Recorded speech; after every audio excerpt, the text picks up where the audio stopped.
নমস্কার, সাধু বাবা আপনাদের সামনে। আজকে যে প্রতিবেদনটা আপনাদের সামনে তুলে ধরছি সেটা হলো দুর্বলতা হটাও।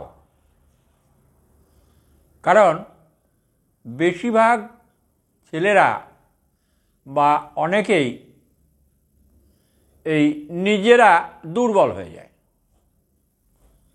তাতে কি হয় না, পথভ্রষ্ট হয়, সে জায়গা থেকে সরে আসে,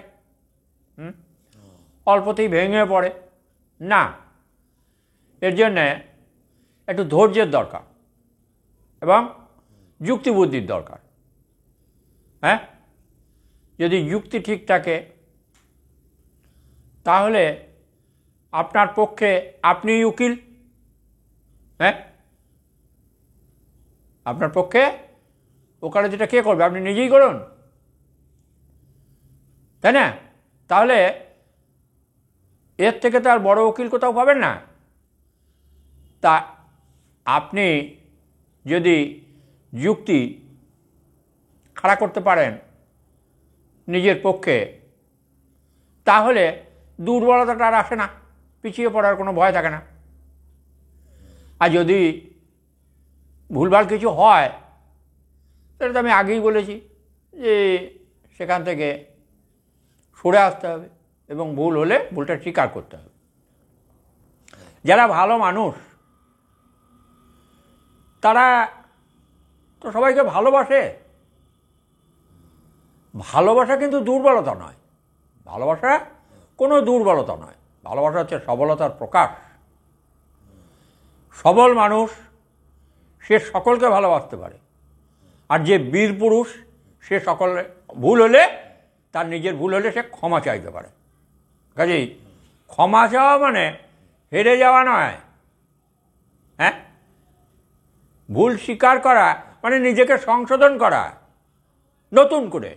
হ্যাঁ, তাহলে আমি যদি আমার কোনো ভুল হয় আমি নিঃসন্দেহে বলবো যে হ্যাঁ রে, আমার ভুল হয়ে গেছে বাবু। হ্যাঁ, দেখ তোরা কিছু মনে করি না বা আপনারা কিছু মনে করেন না, জোর হাত করে ক্ষমা চেয়ে নেবো, আমার একটা ভুল হয়ে গেছে, আমি বুঝতে পারি না, এটা হয়ে গেল, মিটে গেল, আর কোনো সেটা সমস্যা হবে না, তাই না? আর দেখুন, সব থেকে বড় কথা, ঠিক মতো চলতে শিখতে হবে।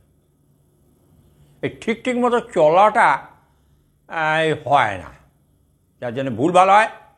হ্যাঁ, যার জন্যে আমাদেরকে অনেক সময় অনেক কষ্ট পেতে হয়, এটা সত্যি, আমি স্বীকার করছি। ভুল মানুষ মাত্রই হবে। তবে যতটা পারা যায় নিজে একটু চিন্তা ভাবনা করে চলা।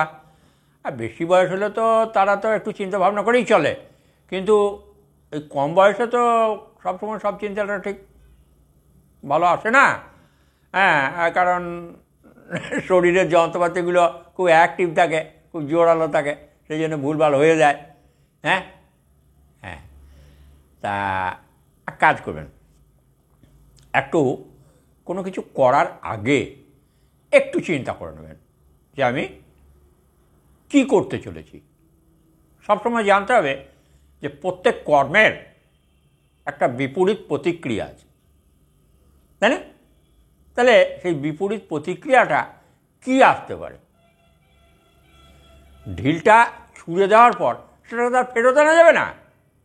হ্যাঁ, আমি ঢিলটা ছুঁড়ে দিলাম, হ্যাঁ, তারপর যখন কোথায় লাগলো কী হলো না হলো সেটা আমি আর ঘোরাতে পারবো?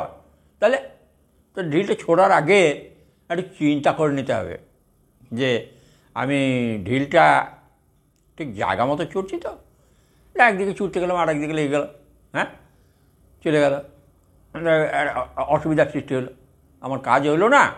হ্যাঁ, ঠিক জায়গায় এই ছেলেরা যেমন আম পাড়ে, হ্যাঁ আমরাও পেরেছি, আম পাড়তে গেলে ঢেলাটা ছোড়া হলো, তো ঢেলাটা দেখা গেল যে ওই আমের গায়ে না লেগে ওই আম গাছটার মালিকটা শুয়েছিল একটা গাড়ির উপরে, তার গায়ে গিয়ে পড়েছে ঢেলাটা, আর ক্যারে করেছে ছিঁড়েছে, বাবরে, তারপর পাওয়াতে পথ পাই না। হ্যাঁ, সেরকম এরকম ভুলভাল হলে পেঁচিয়ে পালিয়ে আসতে হবে। কাজেই একটু চিন্তা করে কাজ করবে না, তাহলে আর নিজেকে ঠকতে হবে না। হ্যাঁ, আর চলাটা যে সমস্যা আসতে পারে, কোন সমস্যাটা আসতে পারে, এটা তো আমি করবো, তো কোন সমস্যা আসতে পারে চাট চাট করে কিন্তু ভেবে নিতে হবে। তাহলে ব্রেনের আইকিউটাকে বাড়াতে হবে।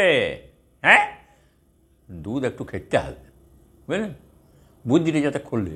ভগবান শ্রীকৃষ্ণের এমনি বুদ্ধি ছিল না, ও গয়লা ঘরে ছিল, হ্যাঁ, মাখন খেয়েছিল, দুধ খেয়েছিল অপর্যাপ্ত, প্রচুর জ্ঞান। হ্যাঁ, আজকে গোটা ভারতবর্ষটা নাচছে তার কথা, তার বইটা না পড়লে পড়ে আমাদেরও পেট ভরে না, বুঝলেন। যাই হোক, এগুলা অবশ্য বলছি ঠিকই। হ্যাঁ, আর বয়স্ক মানুষরা জানবেন দাবা খেলা বলে একটা খেলা আছে না, এই দাবা খেলাতে বোধ হয় 16টা করে গুটি থাকে মনে হয় আমার। তা এদিকে যতগুলো যা আছে ওরও তাই আছে, বিপক্ষ দলেরও তাই আছে, কিন্তু খেতে খেতে দুজনের একজন হারবে, তা যার বুদ্ধি কম, হ্যাঁ, সে হেরে যায়। তেমনি দাবা খেলায় যদি জিততে হয় তাহলে খুব তীক্ষ্ণ বুদ্ধির দরকার, এবং এই যে চালটা দিচ্ছি এই চালটার পরে ও কী দেবে আর কোন সমস্যা আসতে পারে সেটা আগে নিজেকে জানতে হবে। কাজে দেখবেন যারা ভালো ভালো দাবাড়ু তারা নিজের একটা কোট ওই রাজা মন্ত্রী হ্যান নিয়ে একটা আলাদা করে সাজিয়ে রাখে। হ্যাঁ, তারপর ওই বাকি যে জিনিসগুলো থাকে সেগুলোকে নিয়ে ওই যুদ্ধটা করে। হ্যাঁ, কত সুন্দর খেলাটা। এই খেলাটা আমি খুব ভালোবাসি, কারণ এটাতে কি হয় না, বুদ্ধির বিকাশ হয়, জ্ঞান বাড়ে, বুদ্ধির বিকাশ হয়। যাই হোক, ওগুলো আর বলবো না। আমি তো একটু এই নানা রকম দিয়ে একটু বোঝাবার চেষ্টা করি, আর কি বোঝাবো, সবই আপনারা জানেন, সবই বোঝেন, তবুও আমার মনে হয় একটুকু বললি তাই বলি। হ্যাঁ, ও এমন কিছু নয়, তবে একটু ভালো করে শুনবেন, তাহলে আমার মনে হয় ঠিকই বলছি। হ্যাঁ, আজকে আর বেশি কিছু বলবো না, আপনারা একটু বুঝে বুঝে চলুন। হ্যাঁ, নমস্কার, ভালোবাসবেন। হ্যাঁ, এই অদমকে, আর এই একটু সাবস্ক্রাইব নাকি বলে সেটা করবেন।